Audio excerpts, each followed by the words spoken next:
لاين، عمري 22 سنة. ما كانش في حياتي أي عداوة واضحة، ولكن كنت من النوع اللي بيعمل مشاكل.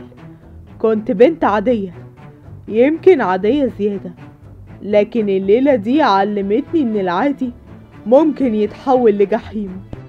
كنت راجعة من الجامعة متأخرة، المطر بينزل والبرق بيشقق السما، والطريق العام كان فاضي، فاختصرت من شارع جانبي ضلمة. كنت 7 خطوات ورايا. لفيت وملقتش حد، حسيت بدقات قلبي بتعلى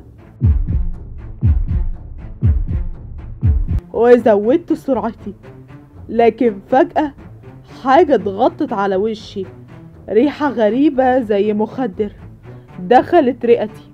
حاولت اقاوم لكن كل حاجة اسودت، ولما صحيت لقيت نفسي مربوطة في كرسي معدني، وايدي مربوطة بسلاسل مصدية، ورجلي مربوطة.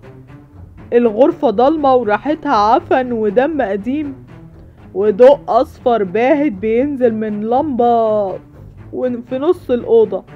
قدامي مسجل قديم فجأة اشتغل لوحده، كان بيقول: ليان، طول حياتك عشتي لنفسك أنانية، ما بتساعديش غيرك. دلوقتي عندك الفرصة تثبتي إن حياتك تستحق. اللعبة بدأت.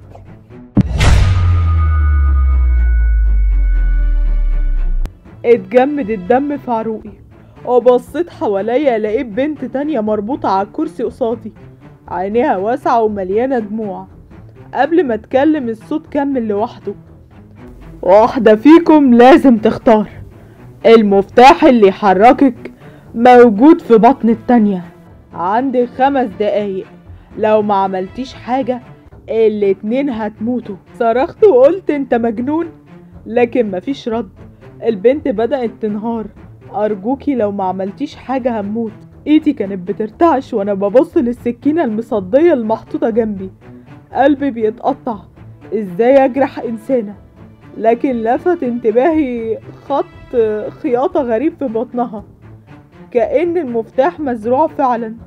العداد بدأ يعد: 5 4 3. دموعي غرقت عيني، ومسكت السكينة وغرستها. صوتها اخترق وداني وصرخت معاها،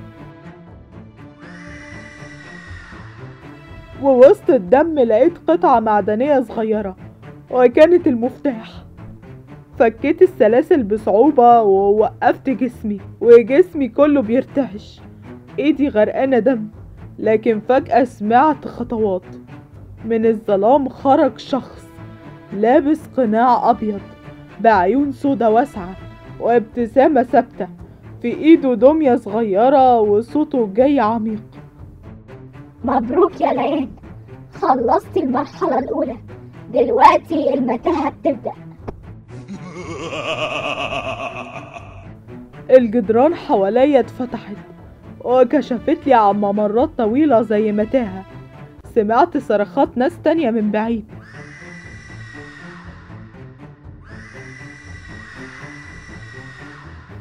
أول غرفة دخلتها راجل متعلق من رجليه، وتحت منه منشار كبير شغال، وفوقه لافتة: هو خان مراته، تنقذيه وتتحملي مكانه أو تسيبيه يواجه جزاؤه. بصيت له لقيته بيبكي، ما استحملتش، جريت برا. الغرفة التانية بنت مربوطة قدامها شاشة بتعرض فيديو لابوها مربوط، مكتوب عليها: اضغطي الزر ينجو هو لكن تموتي انتي. البنت بتصرخ وبتقولي: ساعديني، وانا مش قادرة اعمل حاجة. كل غرفة كانت جحيم، ناس بيتعذبوا وخيارات مستحيلة. المتاهة اخدتني لقاعة كبيرة فيها طاولة مليانة صور. قربت واتجمدت، كل صورة ليا وانا طفلة وانا مراهقة وانا في الجامعة، حتى صورة حديثة جدا وانا في الشارع. ازاي ومين بيراقبني؟ الصوت جه من السما: احنا بنراقبك من زمان، كل تصرف اناني، كل غلطة، دلوقتي وقت الحساب. جريت لحد ما وصلت لغرفة أخيرة فيها شاشة ضخمة بتعرض صورتي مباشر، جنبها قفص فيه طفل صغير بيعيط. الصوت رجع. آخر اختبار يا ليان، تنقذي الطفل لكن ده معناه موتك، أو تختاري النجاة ويسيبوه يموت. القرار ليكي. ايدي بترتعش ودماغي هتنفجر. بصيت للطفل ودموعه نازلة وايده ممدودة. وقتها حسيت ان حياتي ما تسواش حاجة لو مشيت وسبته. صرخت خدني انا وسيبه يعيش. القفص اتفتح والطفل خرج يجري. الارضية تحتي فتحت فجأة وسقطت جوه الحفرة. اخر حاجة سمعتها مبروك، أخيرا فهمت معنى التضحية. واللعبة انتهت. صحيت في المستشفى والسرير ابيض ودكاترة بيطمنوا عليا. قالوا لي اني اتوجدت في شارع فاضي غايبة عن الوعي ومحدش صدق قصتي. لكن كل ليلة وانا نايمة بسمع صوت المسجل في وداني. اللعبة لسه مخلصتش والقصة دي حقيقية، فهل تصدق ام لا تصدق؟ وطبعا ما تنسونيش في اللايك والسبسكرايب في القناة.